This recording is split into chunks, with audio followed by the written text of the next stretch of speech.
Hello बच्चों, सभी को नमस्कार। आज का हमारा lecture acceleration due to gravity यानी कि गुरुत्वीय त्वरण क्या होता है स्मॉल जी, उसके बारे में चर्चा करेंगे और वो किसके ऊपर डिपेंड करता है उसके बारे में भी हम डिस्कशन करेंगे। फिर उसका जो जी है वो कैसे चेंज होता है हाइट के अकॉर्डिंग, डेप्थ के अकॉर्डिंग, अर्थ के रोटेशन के अकॉर्डिंग और अर्थ की साइज के अकॉर्डिंग, वो भी हम डिस्कशन करेंगे। तो स्टार्ट करते हैं आज का लेक्चर। तो देखिए acceleration due to gravity small g क्या है। तो सबसे पहले हम बात करें कि ग्रेविटी क्या होती है। ग्रेविटी की हम बात करें तो ग्रेविटी क्या होती है, ठीक है। तो ग्रेविटी होती है the gravitational force of earth is called gravity. Gravity is force by which earth pulls a body towards its centre. यानी कि जो अर्थ के द्वारा ग्रेविटेशन फोर्स लगाया जाता है उसी को हम क्या बोलते हैं, ग्रेविटी कहते हैं, ठीक है। और जब वो ग्रेविटेशन फोर्स अर्थ किसी ऑब्जेक्ट के ऊपर लगाती है तो वो उसको सेंटर की ओर क्या करती है, खींचती है, उसी को हम ग्रेविटी कहते हैं। तो कहने का मतलब ये है कि जब हम ग्रेविटी की बात करें तो ग्रेविटी कौन लगाता है, ग्रेविटी अर्थ लगाती है। कौन लगाती है, अर्थ, ठीक है। बाकी अलग अलग प्लेनेट की हम बात करें तो उसके लिए अलग अलग कंडीशन रखी जाती है, लेकिन जब अर्थ की बात आती है तो अर्थ क्या लगाती है, ग्रेविटी। और वो किसके कारण, क्योंकि अर्थ के कारण एक फोर्स लगता है जिसको हम क्या कहते हैं, ग्रेविटेशनल फोर्स। तो उस फोर्स के कारण जो अर्थ है वो किसी ऑब्जेक्ट के फोर्स लगाएगी और उसी को हम क्या कहते हैं, ग्रेविटी। अब हम बात करें कि एसिलेशन ड्यू टू ग्रेविटी क्या होता है। तो देखिए the acceleration produced in a body due to force of gravity it's called oscillation due to gravity, ठीक है। यानी कि ग्रेविटी के कारण किसी ऑब्जेक्ट के ऊपर जब फोर्स लगेगा तो उस फोर्स में क्या होगा, एसिलेशन प्रोड्यूस हो जाएगा। तो उसी एसिलेशन को हम क्या कहते हैं, एसिलेशन ड्यू टू ग्रेविटी कहते हैं। और स्मॉल जी के द्वारा, किसके द्वारा, स्मॉल जी के द्वारा इसको रिप्रेजेंट किया जाता है। इसकी जो वैल्यू होती है, वैल्यू ऑफ स्मॉल जी होती है 9.8 मीटर पर सेकेंड स्क्वायर। ये जो वैल्यू होती है ये होती है अर्थ के सरफेस पे। कहाँ होती है, अर्थ के सरफेस पर, ठीक है। अब इसको कैसे डिफाइन किया गया अर्थ के लिए तो वो हम थोड़ा सा डिस्कशन करें। तो देखिए ऐसे समझो इसको, मान लो कि हम मान लें कि ये हमारी अर्थ हो गई, क्या हो गई, अर्थ हो गई, ठीक है। और ये अर्थ की रेडियस है, ये हमने क्या मान ली, अर्थ की रेडियस कैपिटल आर मान ली। और जो अर्थ है उसका मास मान लिया हमने कैपिटल एम। तो यहाँ पर कोई ऑब्जेक्ट है यहाँ पर, यानी कि अर्थ के सरफेस पर, तो यहाँ पर जो जी होगा उसकी वैल्यू कितनी होगी, 9.8 मीटर पर सेकेंड स्क्वायर, ठीक है, अर्थ के सरफेस पर। बाकी जो वैल्यू है जी की वो हाइट के अकॉर्डिंग, डेप्थ के अकॉर्डिंग और जो अर्थ है उसकी साइज है, रोटेशन है, उसके कारण चेंज होती रहती है। लेकिन नॉर्मली अर्थ के सरफेस की हम बात करें तो कितना आता है, 9.8 मीटर पर सेकेंड स्क्वायर के इक्वल। अब बात आई कि जो जी है वो किस किस के ऊपर डिपेंड करता है उसका भी हम यहाँ पर डिस्कशन करें। तो देखिए आगे इसको मैं मिटा देता हूँ कि एसिलेशन ड्यू टू हो गया हमारा ग्रेविटी। तो अब आगे देखिए कि हमने पढ़ा था पीछे लास्ट लेक्चर में भी हमने देखा है ग्रेविटेशनल फोर्स, और उसके लिए हम बात करें तो मान लो ये हमारी अर्थ हो गई, ठीक है। और इस अर्थ का मास हमने मान लिया कैपिटल एम और अर्थ की रेडियस है कैपिटल आर। ये अर्थ का सेंटर हमने मान लिया, ठीक है। और यहाँ पर कोई ऑब्जेक्ट है, यहाँ मान लो, यहाँ कहीं मान लें, जिसका मास कितना है, स्मॉल एम। तो इस अर्थ के कारण इसके ऊपर क्या लगेगा, ग्रेविटेशन फोर्स। उस फोर्स की वैल्यू कितनी होगी, देखिए F equals to capital G capital M small m और डिस्टेंस यहाँ से यहाँ तक की कितनी है, आर, तो आर स्क्वायर। ये फोर्स लगा, यानी कि इस ऑब्जेक्ट के ऊपर जो बॉडी है जिसका मास कितना है, स्मॉल एम है, उसके ऊपर जो फोर्स लगा वो ये लगा। अब न्यूटन के अकॉर्डिंग F इक्वल्स टू क्या होता है, मास इंटू एसिलेशन। ये वैल्यू दोनों इक्वल कर दें तो हमारे पास आएगा M A equals to capital G capital M small m upon में आर स्क्वायर, ये आ जाएगा। अब देखिए यहाँ पर ये छोटे वाला मास है वो तो कैंसिल हो गया, तो एसिलेशन कितना आ गया, जो ऑब्जेक्ट था उसका एसिलेशन कितना आया, G M upon R square. तो ये एसिलेशन आ गया। यहाँ पर एक चीज़ हमें देखने को मिली कि जो एसिलेशन है पार्टिकल का, ऑब्जेक्ट का, बॉडी का, वो उसके खुद के मास के ऊपर डिपेंड नहीं कर रहा, क्योंकि m से m क्या हो गया, कैंसिल हो गया। तो यानी कि जो एसिलेशन है वो उस बॉडी के खुद के मास के ऊपर क्या नहीं करता है, डिपेंड ही नहीं करता है। ठीक है, अब ये तो नॉर्मल एसिलेशन था, लेकिन जब अर्थ की बात आई और अर्थ के कारण ग्रेविटी पढ़ा गया, अर्थ की ग्रेविटी, उसके कारण फिर एसिलेशन आया, जिसको एसिलेशन ड्यू टू ग्रेविटी कहा गया। तो उस केस में इस ए को जी से रिप्लेस कर दिया। तो उस केस में हम लिखें एफ इक्वल टू, जब ग्रेविटी अर्थ की बात करें तो अर्थ ग्रेविटी लगाएं तो उसको हमने लिखा एम जी। क्या लिखा, एम ए की जगह क्या लिख दिया, एम जी। अब इन दोनों को हम कंपेयर करें, इस फॉर्मूले को और इसको, तो यहाँ से आया हमारा एम जी इक्वल टू आया जी एम एम अपॉन में आर स्क्वायर।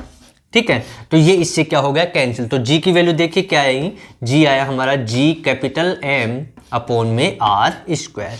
तो ये रिलेशन आ गया एक स्मॉल जी और कैपिटल जी में। इस रिलेशन से क्या देखने को मिला, जी इक्वल टू हमारा, यहाँ लिख देता हूँ मैं, G M upon R square. अब देखिए जो जी की वैल्यू हमारे पास आई वो कितनी आई, इसको रफ कर दें, आगे चले हम बात करें तो क्या हमें देखने को मिलेगा।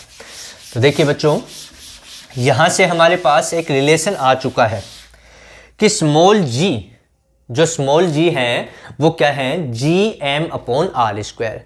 अब यहाँ पर कैपिटल जी की, कैपिटल एम जो अर्थ का मास है, कैपिटल आर जो अर्थ की रेडियस है, इन सब की वैल्यू हम पुट करेंगे तो जो जी की वैल्यू आएगी वो अर्थ के सरफेस पर वो हमें कितनी मिलेगी, जी इक्वल टू 9.8 मीटर पर सेकंड स्क्वायर। अब बात ये आई कि जो स्मॉल जी है वो किसके ऊपर डिपेंड है। तो पहली बात तो जो स्मॉल जी है वो जो खुद का मास होगा बॉडी का, ऑब्जेक्ट का, उसके ऊपर डिपेंड नहीं करेगी। ये डिपेंड करेगी, जैसे यहाँ पर ये डिपेंड करे इस फॉर्मूले के अकॉर्डिंग, जो अर्थ का मास है उसके ऊपर डिपेंड है और अर्थ की रेडियस के ऊपर डिपेंड है। यानी कि जो जी है वो डिपेंड नहीं है किसके, बॉडी के मास के ऊपर डिपेंड नहीं करता। जैसे एग्जांपल में मान लो हम सब हैं तो हमारे सबके ऊपर जो जी की वैल्यू है वो सबके लिए सेम रहेगी, हमारे मास के ऊपर डिपेंड नहीं करेगी। यानी कि मेरे ऊपर, हाथी के ऊपर या आप सबके ऊपर जो भी जी लगेगा वो क्या लगेगा, सेम लगेगा। यदि मास हमारा अलग अलग है लेकिन फिर भी जी वो मास के ऊपर डिपेंड नहीं, तो जी सबके लिए क्या होगा, सेम रहेगा। ठीक है, तो यहाँ पर जो जी है वो डिपेंड है capital M, capital R, capital M earth का मास है, कैपिटल आर अर्थ की रेडियस है। तो यानी कि जो स्मॉल जी है ये किसके ऊपर डिपेंड है, ये जो प्लेनेट होगा उसका जो मास है, जैसे अर्थ का है, अर्थ भी एक प्लेनेट है, ठीक है, तो उसके मास के ऊपर और उसकी रेडियस के ऊपर डिपेंड करती है। यदि हम मून की बात करें तो मून के लिए जी की वैल्यू अलग मिलेगी हमें, क्योंकि वो अलग प्लेनेट हो गया। तो यदि हम बात करें जी एम जो होता है मून के ऊपर, जो ग्रेविटेशन एसिलेशन होता है वो अर्थ के एसिलेशन से कितना टाइम्स होता है, 1/6 टाइम, यानी कि जी अर्थ अपॉन 6 ये होता है। ठीक है, क्यों, क्योंकि वहां उसका मास और रेडियस अलग अलग होने के कारण जी भी अलग अलग हो गया। तो यहाँ पर जो जी है उसके ऊपर हम बात करें तो वो प्लेनेट का जो मास और रेडियस होगी उसके ऊपर डिपेंड करेगा। पहली बात तो ये, जो ऑब्जेक्ट है जिसके ऊपर जी लगा, अर्थ के कारण, ग्रेविटी के कारण लगी, ग्रेविटी उसके ऊपर लगी, तो वो उसके मास के ऊपर डिपेंड नहीं करेगा। अब आगे हम बात करें कि और किसके ऊपर कैसे डिपेंड करता है, किसकी वैल्यू हम ज़्यादा करें कि बढ़ जाए, कम हो जाए, डिक्रीज हो जाए, इंक्रीज हो जाए। तो यहाँ से देखिए हमारा स्मॉल जी इक्वल टू आया G M upon R square. तो ये हमें पता लग गया कि जो प्लेनेट होगा उसके मास और रेडियस के ऊपर डिपेंड करेगा। दूसरा कि एम इक्वल टू क्या होता है हमारा, mass equal to density into volume. तो इसको डेंसिटी हम मान लें, अर्थ की रो और वॉल्यूम वी हैं, और स्पेयर हम मान लें तो वॉल्यूम कितनी हो जाएगी, 4/3 पाई आर क्यूब। तो ये वैल्यू यहाँ रख दें तो जी इक्वल टू आएगा हमारा जी आर स्क्वायर इंटू में rho into 4/3 pi are cube, ये आ जाएगा। ये स्क्वायर इससे कैंसिल हो गया। तो देखिए स्मॉल जी जो है वो रो के ऊपर भी डिपेंड है, तो यहाँ से लिखें इसको 4/3 pi capital G R into में रो। तो ये जो g है वो किसके ऊपर डिपेंड है, जो प्लेनेट है उसकी जो डेंसिटी है उसके ऊपर भी क्या करेगा, डिपेंड करेगा। तो यहाँ कहने का मतलब है यदि इस मास की वैल्यू इंक्रीज हो जाए तो g भी इंक्रीज हो जाएगा।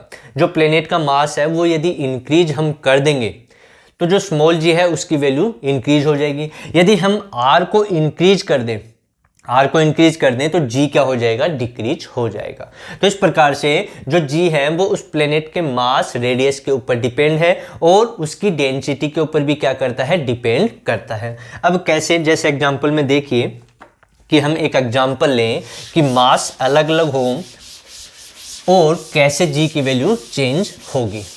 ठीक है, तो मान लो कि ये दो प्लेनेट हमारे पास और इस प्लेनेट का मास m है और रेडियस r है।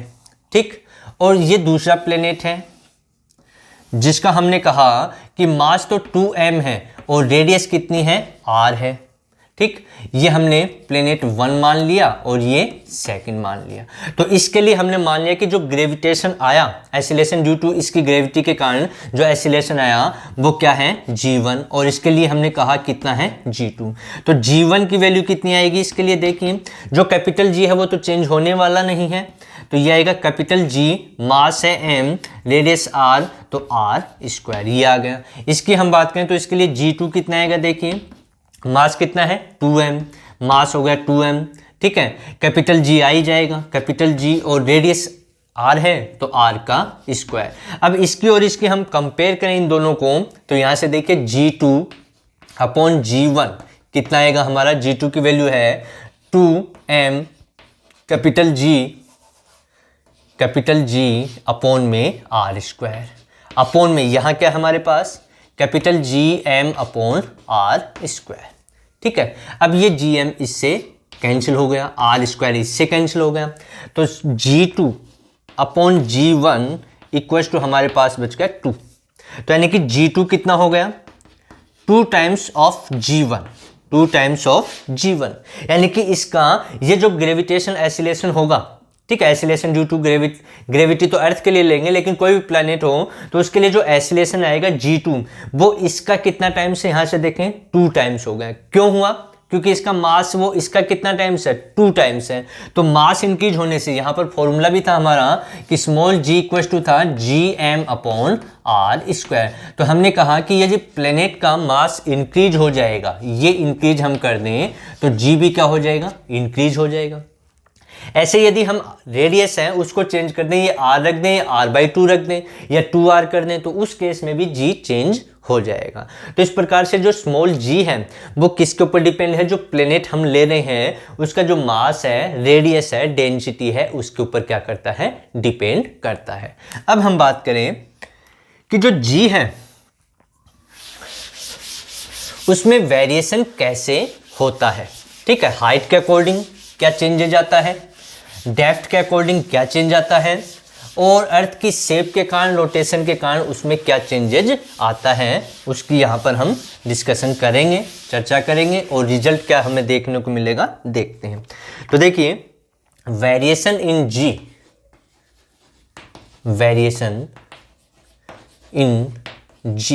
विद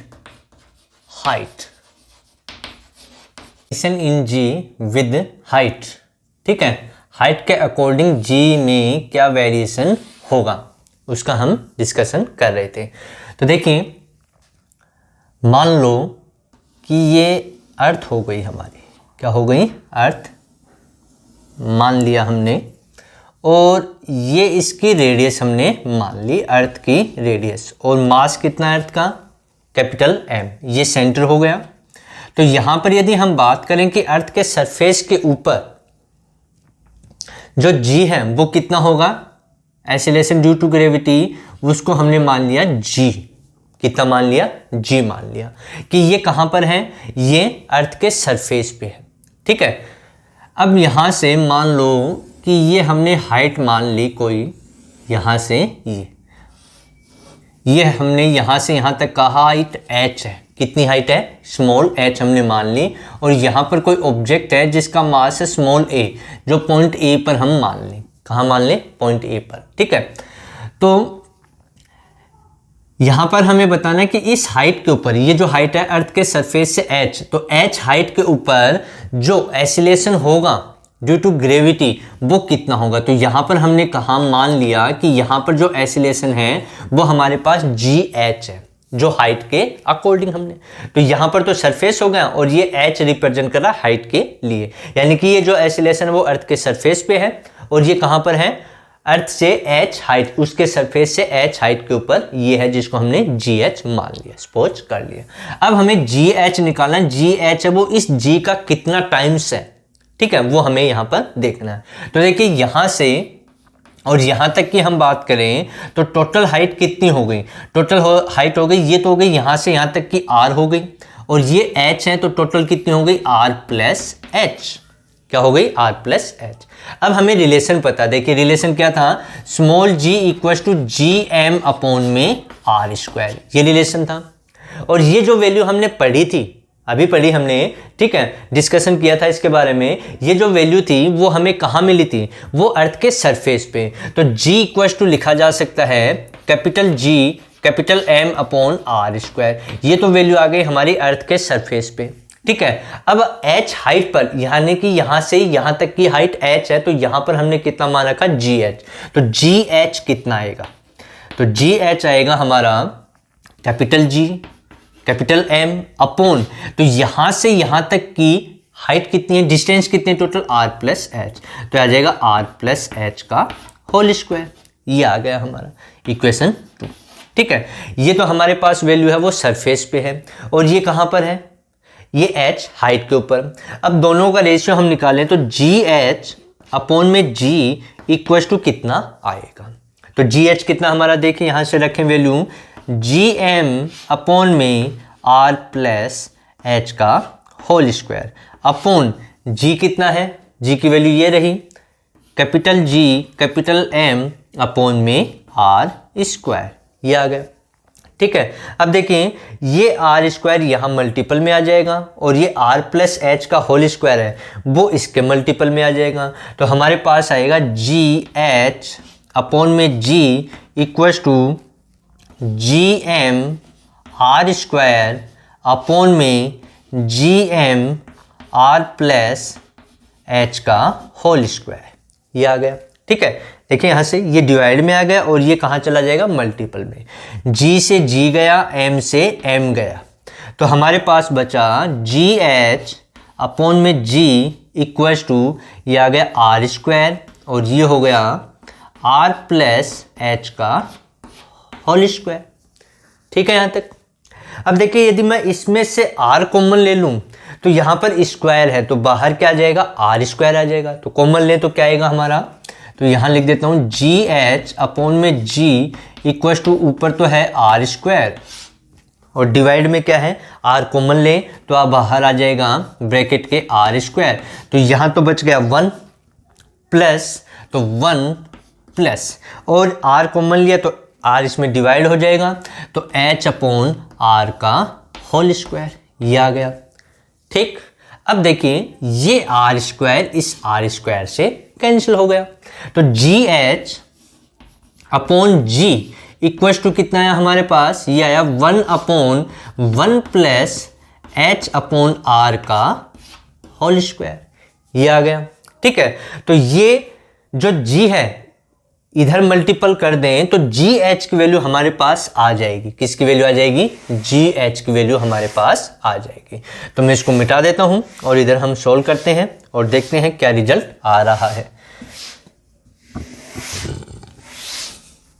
तो देखिए क्या आएगा, GH इक्वल्स टू, यानी कि इस G को इधर मल्टीपल हमें करना है, तो ये आएगा G अपॉन में 1 प्लस H अपॉन R का होल स्क्वायर, ये आ गया, ठीक है। अब हम बात करें कि इसको ऊपर लेके जाएं तो यहाँ पर जो पावर प्लस के वो क्या हो जाएगी, माइनस की हो जाएगी, तो GH आ जाएगा हमारे पास G 1 plus H upon R की पावर -2। अब इसमें बाइनोमियल थ्योरम हम यूज करेंगे, सोल्व करेंगे, तो सोल्व करने के बाद GH हायर ऑर्डर जो है उसको हम क्या कर देंगे, नेग्लेक्ट कर देंगे, तो हमारे पास फॉर्मूला ये आ जाएगा 1 - 2H अपॉन R, ये वैल्यू आ गई। यानी कि हाइट के अकॉर्डिंग जी एच, जो एच हाइट के ऊपर था उसकी वैल्यू ये आ गई। इसको सोल्व करके देखें तो जी एच कितना आ रहा है, देखिए जी एच आ रहा है जी माइनस 2GH अपॉन में आर, ये आ रहा है। यानी कि इसको मल्टीपल करें तो देखिए ये तो सरफेस के ऊपर वैल्यू थी, ठीक है, ये हाइट के ऊपर है, तो ये वैल्यू इसमें कम कर देंगे तो GH कम होगा कि नहीं। तो यहां से यदि हम हाइट के अकॉर्डिंग जाते हैं, हाइट के ऊपर जाते हैं अर्थ के सरफेस से, तो वहां पर जो G है, स्मॉल g है, ठीक है, एक्सीलरेशन ड्यू टू ग्रेविटी जो था वो क्या हो जाएगा, डिक्रीज हो जाएगा। यानी कि हाइट पे जाने पर जो स्मॉल g है उसकी वैल्यू डिक्रीज होना शुरू हो जाती है, ठीक है। तो ये इसका फॉर्मूला था जो हमने यहाँ पर देखा कि GH हाइट के ऊपर कितना है हमारे पास, GH आया हमारे पास। अब इसको हम न्यूमेरिकल सॉल्व करेंगे कि न्यूमेरिकल में इनको कैसे यूज करना है वो हम अगले लेक्चर में करेंगे। लेकिन यहाँ पर हम देखें कि हमारे पास दो कंडीशन है कि एक तो है GH equal to G upon में 1 प्लस H अपॉन R का होल स्क्वायर।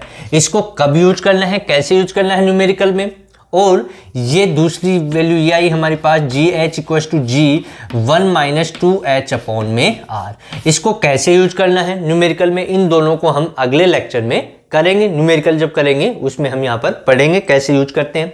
अब हम बात करें कि जो हमारा G था, देखिए G अर्थ के सरफेस पर था, G equal to GM upon में R स्क्वायर। यानी कि ये अर्थ थी, ये हमने क्या मान रखी थी, हमारी अर्थ, और ये इसकी रेडियस हमने ली थी R, और यहाँ पर इसका मास m था अर्थ का, ठीक है, और यहाँ पर कोई ऑब्जेक्ट था जिसका मास m था। तो इस पॉइंट के ऊपर हमने G पढ़ा, G। अब यदि यहाँ से यहाँ पूछा जाए यानी कि अर्थ के सेंटर पे, तो अर्थ के सेंटर पे R तो 0 हो गया, R तो क्या हो गया, 0 हो गया, ठीक है। तो उस केस में हम बात करें कि यहाँ पर जो होगा वो कैसे निकालते हैं, यानी कि डेप्थ में हम जाते जाएंगे तो वो कैसे आएगा उसकी भी हम चर्चा करेंगे, ठीक है। तो यहाँ पर पहले तो हम हाइट का कोडिंग कर लें, अभी हम डेप्थ में जाएंगे तो कैसे चेंजेस आएगा G के मान में वो भी हम डिस्कशन करेंगे। लेकिन पहले हाइट की हम कंप्लीट अच्छे से इसको स्टडी कर दें। अब देखिए यहाँ पर कि जैसे जैसे इधर जाएंगे हम तो क्या होने वाला है, ठीक है, तो उसके अकॉर्डिंग भी हम निकालेंगे। तो यहाँ पर जो ग्राफ प्लॉट किया गया कि हाइट के अकॉर्डिंग, किसके अकॉर्डिंग, हाइट के अकॉर्डिंग जो ग्राफ आया हाइट और G के अंदर, वो इस प्रकार का ग्राफ हमें देखने को मिलता है कि ये हाइट है और ये G है, ठीक है। तो कुछ ग्राफ हमें ऐसा देखने को मिलता है, यानी कि जैसे जैसे हाइट इंक्रीज होती जाती है G की वैल्यू क्या होती जाती है, कम होती चली जाती है, ठीक है। चलो अब इसके बाद में हम कुछ और डेटा आपको बताते हैं जो हमारे आगे लेक्चर में काम आएंगे। कब, जब हम न्यूमेरिकल प्रॉब्लम इसमें सॉल्व करेंगे, ठीक है। तो देखिए इसमें पहला पॉइंट है कि यदि हमसे पूछा जाए कि अब्सोल्यूट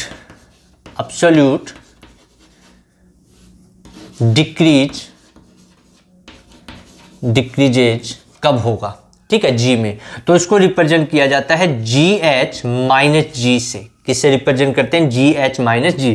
यानी कि डेल्टा G यदि हमसे निकलवाया जाए तो उसको हम क्या कहते हैं, एब्सोल्यूट डिक्रीज, कितना हो रहा है, तो इसको लिखते हैं delta G equal to GH minus G। और इसकी वैल्यू क्या आएगी हमारी, यहाँ से हम सोल्व करें तो GH, देखिए ये था हमारा GH equal to G minus 2GH upon में R। तो इस G को इधर ले आए, ठीक है। हमें ओनली मैग्नीट्यूड चाहिए तो मैं मैग्नीट्यूड लगा दूं इसमें पहले से ही, ठीक है। तो ये आ जाएगा हमारे पास माइनस 2GH अपॉन R का मैग्नीट्यूड, ये आ जाएगा हमारा, ठीक है। तो ये ध्यान रखना कि यदि हमें एब्सोल्यूट डिक्रीजेज पूछा जाए, डिक्रीज कितना हुआ एब्सोल्यूट, तो उसके लिए हम डेल्टा G पढ़ेंगे और उसको लिखेंगे GH माइनस G, ठीक है, जिसकी वैल्यू कितनी होगी 2GH अपॉन R मैग्नीट्यूड में, ठीक है। नेगेटिव साइन यूज नहीं करना, मैग्नीट्यूड हम यहाँ पर यूज कर दें। दूसरा इसमें पूछ लिया जाता है कि बताओ फ्रिक्शनल डिक्रीज क्या होगा, कैसे निकालें फ्रिक्शनल। तो उसके लिए हम क्या करते हैं, उसको लिखते हैं डेल्टा G अपॉन में G का मैग्नीट्यूड, ये निकाला जाता है। यानी कि डेल्टा G तो हमने निकाल लिया, इसमें किसका डिवाइड कर दें, G का हम डिवाइड कर दें, ठीक है। तो उसको बोलते हैं फ्रिक्शनल डिक्रीज कितना हुआ है। तो उसकी वैल्यू क्या आएगी, ध्यान से देखिए GH माइनस G अपॉन में G का मैग्नीट्यूड, यानी कि आया हमारे पास माइनस 2GH अपॉन में आर इंटू में जी।